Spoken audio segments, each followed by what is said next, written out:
Bangkay ng natagpuan sa dagat ang isang lalaki sa Cagayan de Oro City.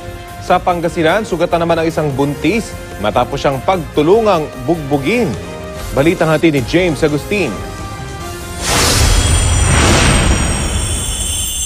Namumula ang mata at may galo sa katawan ng 17 anyos sa 3 buwang buntis sa San Jacinto, Pangasinan.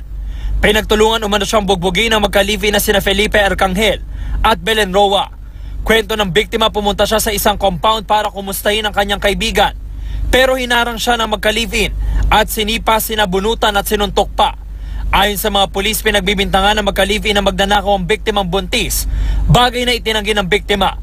Depensa naman ng mag-live-in partner, ang biktima umano ang naghamon ng away, kasama pa ang kanyang magulang. Oo, kasi nahawakan din yung buhok ko, dalawa sila. Kaya yun, lumaban na rin ako. Siyempre, sumugod sila doon sa bahay. Iwan ko sa kanila, dinadamay lang ako siguro. Siyempre, nung paggising kong ganyan, nandyan na yung tatay niya. Ayaw ko ng gulo, sabi ko, pak! Bigla agad dito. Desidido raw mga kaanak ng biktima na magsampa ng kaso. Kahit siya ang pangunahing target operasyon kontra droga sa Bacoor, Cavite, todo tanggi ang tulak umano na si Jerry Gabrinao. Ininguso niya ang kanyang misis na nakatakas bago ang operasyon. Naaresto naman ang 4 pang gumagamit umano ng droga na sina Dominador Miranda Jr., Albert Garosta, J.R. Salazar at Raymark Orlanes. Aminado ang mga sospek na nakagamit ng droga bago na aresto.